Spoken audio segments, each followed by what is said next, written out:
በኪስ ውስጥ የሚያዙ ዕቃዎች በሚሊዮን የሚቆጠሩ ታሪኮች ባለቤት ናቸው። ላዘነ ሰው ማረቦች ይወጡበት፣ ለተቸገረ ሰው ብሮች የተመዘዙበት፣ የምንፈልገውን ነገር አውጥተን የገዛንበት፣ ከዚያም ባለፈ ሕይወት ለማዳን የሚያስችል መሳሪያ ሳይቀር የምንይዝበት ነው ኪሳችን። ኪስ ብዙ ጠቀሜታዎች ያሉት ብቻ ሳይሆን ለልብሶች ውበት ጭምር ነው። ስለ ወንድ ኪስ ታሪክ እናነሳለን በዛሬው የፕሮቶኮል ታሪክ ዳሰሳችን።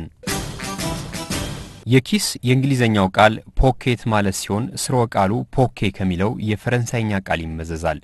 ቀጥታ ትርጉሙም ቦርሳ እንደማለት ነው። እስከ 19ኛው መቶ ክፍለ ዘመን የነበሩ መዝገበ ቃላት ላይ ኪስ የሚለው ቃል ሲፈለግ የሚገኘው ትርጉም ከልብስ ጋር የተያያዘ ቦርሳ የሚል ነበር። ኪስ ቀደም ባለው ዘመን አሁን በመናየው ሁኔታ የተሰፋ ሳይሆን ለብቻው ተዘጋጅቶ ከልብስ ጋር የሚያያዝ ወይም የሚታሰር እንጂ ያውኑን አይነት ቅርጽ ያዝ አልነበረም። በቀደሙ ዘመናት ሰዎች ከቤት ውጪ በሚሆኑበት ወቅት የሚፈልጓቸውን ነገሮች የሚይዙበት ቦርሳ መሰል ነገር አዘጋጅተው ከቀበቷቸው ጋር ያያይዙ ወይም ደግሞ ወገባቸው ላይ ያስሩ ነበር። በዚያ ዘመን የሞባይል ስልክ፣ የመኪና ቁልፍና ሌሎች በአሁን ዘመን የምንጠቀምባቸው ቁሶች ባለመኖራቸው ይዙት የነበረው ያደን ዕቃዎችንና የመገበያ ገንዘብ እንደሆነ መገመት ይቻላል።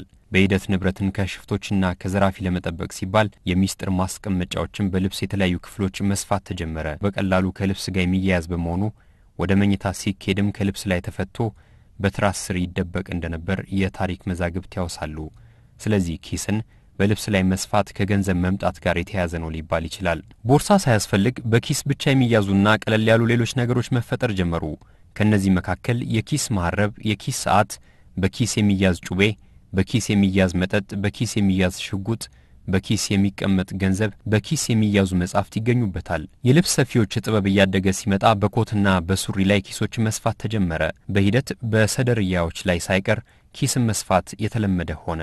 በ20ኛው ክፍለ ዘመን ደግሞ በተለያየ ዲዛይን ኪሶችን በኮት የውስጥ ክፍል እንዲሁም በግራና በቀኝ የውጭው የኮት ክፍል መስፋት እየተለመደ መጣ። በአጠቃላይ በኮቱ የግራና የቀኝ ክፍል የግራ የደረት ክፍል ላይ ያለውን ጨምሮ 4 ኪሶች ያላቸው ኮቶች ፋሽን መሆን ጀመሩ።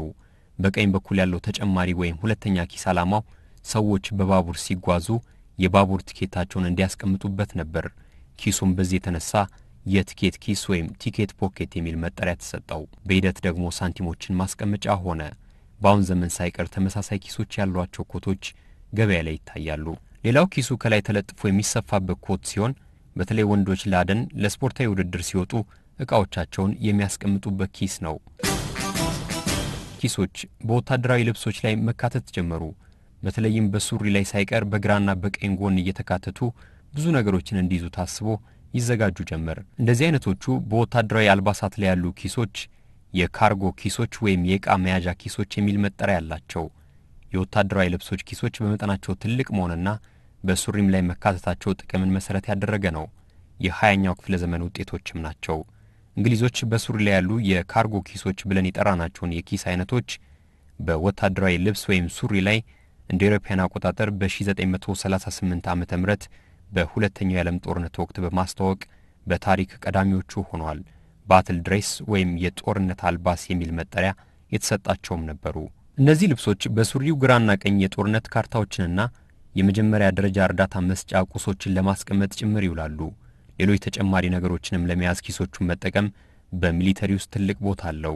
በጊዜ ሂደትም ተጨማሪ ነገሮችን እንዲይዝ የዲዛይንና ሌሎች ማሻሻያዎችም ይደረጉበታል።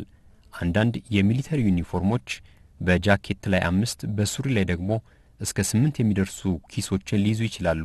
በአጠቃላይ 13 ኪሶች በአንድ የወታደራዊ ልብስ ላይ ሊኖሩ ይችላሉ ማለት ነው። ከወታደራዊ ዩኒፎርሞች በተጨማሪ በሌሎች ሱሪዎች ላይም በተለይም በረፍት ቀናት በሚለበሱ ቁምጣዎችና ሱሪዎች ላይ በርከት ያሉ ኪሶች ሊኖሩ ይችላሉ።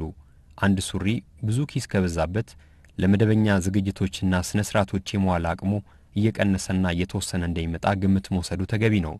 ኪሶች ውስጥ ምንም ባይኖር እንኳ ዘና ያለ ስሜትን አይፈጥሩም። ለዚህም ነው ለመደበኛ ዝግጅት የማይመከሩት። ከኪስ ጋር የተያዙ ፕሮቶኮሎችን አንስተን የፕሮቶኮል ታሪክ ዳሰሳችንን እናጠቃል። ኪስን እጅ ውስጥ ከቶ ሰው ማነጋገር በብዙ ባህሎች እንደ ነውር ይቆጠራል። ኪስ ውስጥ ብዙ ዕቃዎችን ማብዛት እይታን ስለሚስብና ገጽታን በተወሰነ መልኩ ስለሚጎዳ ብዙ ዕቃ ማብዛቱ አይመከርም። ከኪስ አቅም በላይ የሆኑ ነገሮችን ከያዝን ከአነስተኛ እስከ መካከለኛ ቦርሳዎችን መጠቀሙ ይመከራል። በተጨማሪም የወንዶች ኮት የግራና ቀኝ ኪስ ዕቃ ሲበዛበት የኮቱን ገጽታ ያበላሻል። ለዚህ ሲባል የኮቱን ግራና ቀኝ ኪሶች እንደተሰፉ መተው ይመከራል። ሱሪው ላይ ኪስ የበዛባቸው ልብሶች ለመደበኛ ወይም ለኦፊሴላዊ ፕሮግራሞች ተመራጭ አይደሉም።